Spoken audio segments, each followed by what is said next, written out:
um, you're theoretically, we're all doing the best we can do every single time, right? You're coaching the buyer through all the little tweaks that they can make to make their offer more appealing. Mhm. They're putting their best foot forward, oftentimes significantly more than they're comfortable with, Mhm. and they're not winning, right? So, I mean, we basically have two choices. We can just kind of chalk it up to the fact that, oh my gosh, I cannot believe that somebody would do all that and be willing to close early. I just can't, like, wow, that's a hell of an offer, and they probably should have taken that offer, right? Yeah. And then you just move on knowing that that buyer's not around anymore, and that likely you won't have to compete with that guy anymore. So you're the second best. The best is one, so theoretically you should be the best next time, Mhm. right? So I mean, the one positive, I mean, there's a lot of positives that will come from this, hopefully, but one of the biggest positives is that you are getting a lot of practice explaining, how to be successful, writing contracts, navigating the process with the other agent, right? We just have to look at it, and we just have to search deep if necessary for the positive, right? Yeah. I spent a ridiculous amount of time working in the rental world, right, when I first got started. And or actually not really when I first got started, a couple years in when the market was total shit. And um what I said to myself is, God, if I had focused on how much I was getting paid to do what I was doing, I would Mhm. have quit. Yeah. I had to focus on what I was learning and who I was getting into relationship with, right? So I was getting into relationship with a bunch of people who were a couple years away from buying Yeah. and buying, significant property. The other thing I was doing is it was forcing me to go look at property. Right, I would have never looked at a $1,100 rental in Buckhead, and then a $1,300 rental in Duluth, and a 1150 rental in Sugar Hill, and all these things. I would have never done any of that. Right, I only did it because I had a what? She's in there. I would have never done that because I wouldn't have done it alone. Right, so it forced me to go and find somebody to hang out with to do what is basically my job anyway. Does that make sense? I know it sucks, Greta. This is a market that none of us are particularly experienced in. But again, we have two choices. We can either search deep for the positive and keep at it. And by the way, if your client you know gets worn out of the process, then it just kind of is what it is. We Yeah. got to have a lot of clients, and maybe he'll take a couple weeks off or a couple months off or whatever it is. Yeah. Um, my hope Here's is, the upside is that I'm less hurt by this one. Like, oh, my skin that's is good. getting thicker. Every time I lose, I'm like, "Well, that's what it is. Let's talk about what we're gonna do now. It's okay," and I'm learning to not take it so personally. Oh man, then this is some of the best lessons you'll ever learn. Yeah. I mean, in all honesty, like, um, I mean, I used to, like, if a friend of mine would buy with like a different, well, a previous friend of mine would buy with a different real estate agent, it used to absolutely crush me. Like I was like a little boy left out of the game for like a month. It was ridiculous. And now I'm like, God, I can't wait to see what kind of mess that is right over there with that crazy person working with that crazy person. And I'm just like, grab my popcorn. This is gonna be fun. I don't really give a damn about the commission. I'm just having fun. You see what I'm saying? Uh-huh. It's like it doesn't bother me one bit right now. In fact, I don't really want to work with many friends, to be honest. Yeah, I see that as a thing, which is kind of also making me shift my focus a little bit. What are you shifting it to?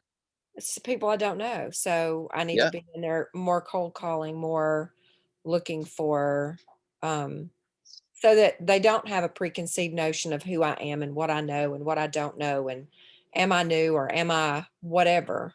Yeah, I think there's a lot of truth to that. A good source for you, Greta, might be, what if you pursued small business owners for a little while, and kind of, really got into, local businesses and people that maybe were ancillary services to the real estate community, or, maybe even just, it could be bar owners or restaurant owners, or, you know, um, things that people are, what kind of businesses are people doing now that things are opening up a tiny bit and people are a little bit more comfortable hanging out in groups? Like, Mhm. where are the businesses that people are flocking to? And if you're in relationship with the people that work there or the ownership, and they're like, hey, I know this real estate woman, and you don't want to make any real estate decisions without talking to her first, right? Then the warm referrals come in, and again, you speak very confidently, and so they don't say, "Oh, I wonder if she's ever done a deal before." Yeah. You know, okay, I do have a this. suggestion for you. Yeah, please. If buyers are starting to get worn out, I have an out-of-state buyer, but I also would use this for an in-town. We're FaceTiming, so I go to the properties and just to make sure they like it, so they're not getting all worn out, getting in the car every other day, going to see these properties that just popped on the market. I go do it, and then what happens is, we've gotten to the point where we just put in an offer. And Yeah, if we get it, then they go look at it in person. that's right. Chad Because Heim. there are so many offers that you're not getting and the buyers are getting worn out. Well, let's just wait until they get one. And then you FaceTime them so they pretty much know they love it. But then you just make sure after you get the contract. I think that's a great strategy. It doesn't necessarily help your endurance, but in the same Keeping your respect, buyer. Yeah. yeah, you're keeping your buyer at bay, and again, you have an excuse to go look at property, Mhm. and you also have an excuse to kind of like, what's the word I'm looking for? It's almost like you are, um, you could you could show what's going on in the marketplace to your community, right?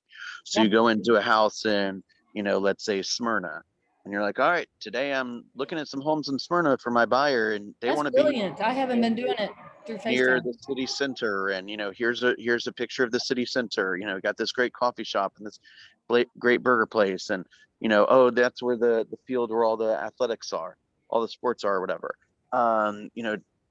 So we're going to look at a townhome for $300,000 and a single family home for 450 today.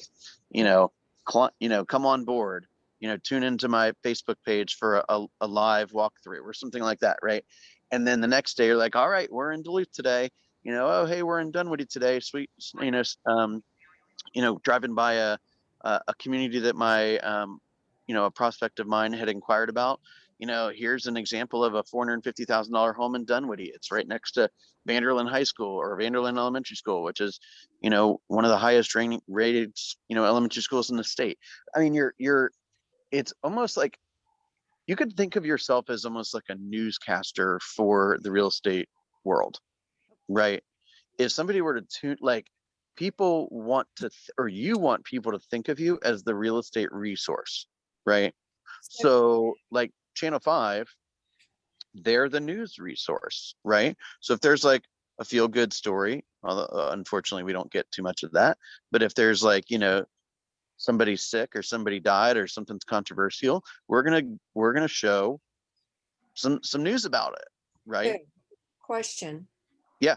on showing, you're not suggesting showing a property on uh, Facebook or your YouTube channel, are you? I'm not necessarily. I hear where you're going with that, and Yeah. I have the same. And I'm not suggesting that you're like, okay, and if you want to break in, here's the back door, and here's how to get up to the master bedroom. Here's where they keep the jewelry. Right? No, I'm not saying that, but I'm saying like, here is a property, and Mhm. maybe like a picture of like, the backyard or something, like something that's not invading somebody's privacy. I'm glad you pointed that out. Thank you. Yeah. Can, Um, can you that great suggestion. but if you do, like, I've had permission to show properties like that, and do you have to get special permission each time? I think you got to use your best judgment on that. If you're gonna like take a picture of like I mean, look, the property's listed.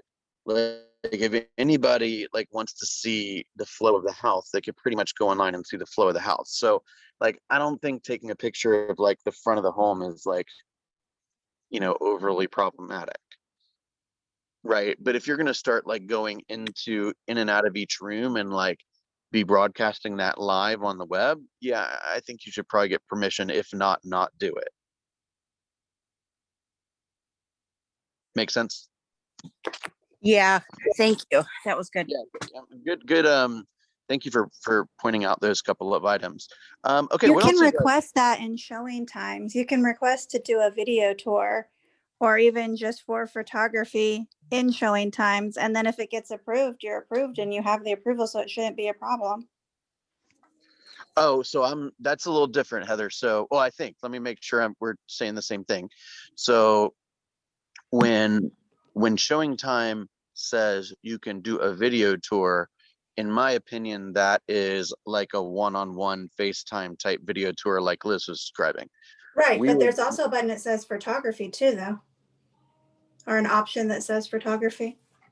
But I would think Yeah, that would be within the confines of showing time that only agents could access and not the general public, not every hoi polloi Right. out there.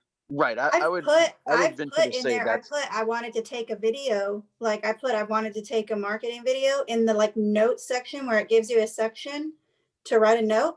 And then the showing was confirmed. So, I mean, I asked permission. Wouldn't that work or no?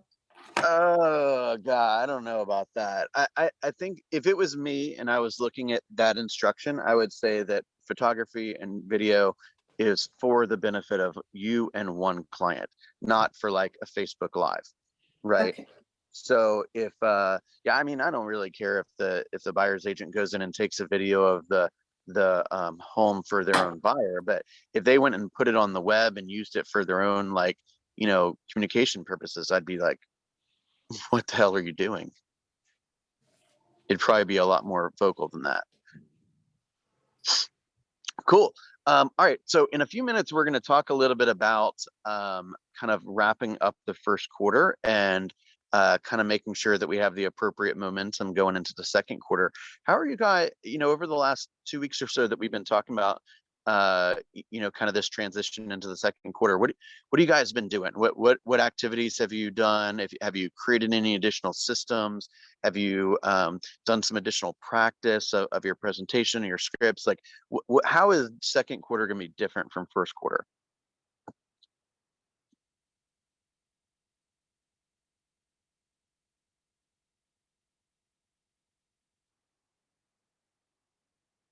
Should I go get a cup of coffee while you guys think about it? I don't know. All I've been doing is showing and writing contracts. I've not had a chance to do because I have people from out of town this week. So honestly, I have focused on the fire in front of me. Okay, so let me give you some advice, and this is not just for you; it's for everyone. You're just the one that spoke up. You've got to think of your day in two parts. One part is I lead generate no matter what. Fire is in front of me, no matter what the buyer wants, no matter who's emailing me, no matter what. I generate leads every day. No exceptions, none. Okay, let's say that happens for 2 hours a day. You're going to work 8 hours. You have 6 hours to put out all the fires and show property and write offers. And if it takes more than 6 hours, you got to give it more than 6 hours. However, it does not eliminate the need to prospect for your next client, because, and I might be kind of embellishing this a little bit, but what I do not want to happen is for you finally to win with this client or two you're working with, Greta, and you go and put 10 grand in the bank and it feels good and they're happy and they're no longer providing any fires for you to deal with. And then you wake up and you got 10 grand in the bank and you're like, well, shit, now I really have to prospect, right? And you wake up and you're unemployed and you don't even have anyone to help, right? So you gotta remember that servicing business never takes priority over finding business, ever, ever, ever, ever. Melba said that. I've said that. Every real estate salesperson that's been even moderately successful will tell you that. You've got to earmark some time to find new business and to tune out the rest of the world every single day, even if it's for 20 minutes. Is there a problem with, you know, if you did 2 hours a day all week, 10 hours, if I just spent 10 hours on the phone one day? I would almost rather do one day of just nonstop killing it than to face that every day. The answer to that is no. At the end of the day, it doesn't really matter how you get the results. It's a matter of, do you get them? I actually would encourage you to do that, because I'll tell you what's going to happen. If I was a betting man, I'll tell you exactly what's going to happen. If you spend 10 hours on the phone with your newfound thick skin, you're going to have some wins. And it's going to feel so damn good that you're going to want to do it over and over again. So I encourage you, do it. Go earmark a day and go get a bunch of wins. Okay. Ella, Because I I know you guarantee suggested, what will happen is you'll want to make more calls than you ever have wanted to make calls, because you will win. You will. If you have enough conversations with people, you're going to add some people to the database. You're going to stumble upon some business, and it's going to feel really freaking good. What were you going to say, Liz? I know you've suggested this in the past, but I use a showing agent. I pay them, you know, 25, 30 bucks a Yeah, door that's another thing. for multiple showings. And they go around, they take my client around, and they're super personable. And then I'm home doing whatever else I need to do. You know, I agree with that. I used the showing agent long before it was the possible, kind of popular thing to do. And Greta, maybe this is, let me say it first, and then I'll respond to oftentimes what is the first kind of opposition to this thought, which is, let's say that you're getting in the habit of, like, every day your day is wrecked because something new comes on the market. Then you spend the next 4 hours meeting the person, getting the showing organized, running the comp, submitting the offer, and then you find out in the morning it didn't work, and then it all happens again the next day, right? What if you just sent that load off to a showing agent, and let's just say, for example, they had to show 20 homes before they bought one or they got one, right? And it costs you $50 a door every time. That's $1,000, okay? And you're going to make 10, okay? And whoever signs up to make $25 or $50 a door, good for them. That's a job they signed up for, they're happy with, and you get what you want, which is your life back and your sanity back. And you can go pursue sellers rather than buyers. And even if you stumble upon a buyer, you'll let somebody else handle those showings too, right? I mean, think about it. If you could give away 10% of your money for somebody to do all the showings and not sit in any traffic and not deal with, like, well, this is wood rot and this is the backyard and ooh, look at this kitchen. I'm not trying to be a smart ass here, but, like, gosh, that would save you a lot of time. Now, you might say, well, it's my cousin, it's my brother, it's my friend, blah, blah, blah. Yeah, I understand that. One of the myths in the Millionaire Real Estate Agent says that your client is loyal to you. That is a big myth. Your client is loyal to the standards and the expectations that they have come to expect from you, right? So, for example, when I would let Pam show a piece of property for me, what I pretty much knew was going to happen was that they would have a better experience with her than with me. So I didn't really want to show the property. And probably my face and my attitude showed it, right? And Pam's like, oh, let's chat about your weekend and how's the kids and blah, blah, blah, blah, blah. And that just wasn't me, right? And God help her. I mean, thank God she came into my life, right? But like, if you're not enjoying part of the business, let somebody else do it. We're business owners.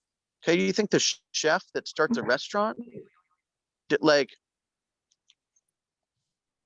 I mean, he or she hires a server on day one, right? They hire somebody to greet the people at the front door on day one, right? And that person is not the chef. It's just somebody that the chef has trained on the vision and the mission and the experience, the type of experience that the chef wants that guest to experience. Is that right? Yeah. Same kind of thing. So that goes back to one of the things we've talked a little bit about in the second quarter GPS, right? And we'll talk a little bit about here in a second, which is, what is my business even about, right? Why do I want, what's so special about my,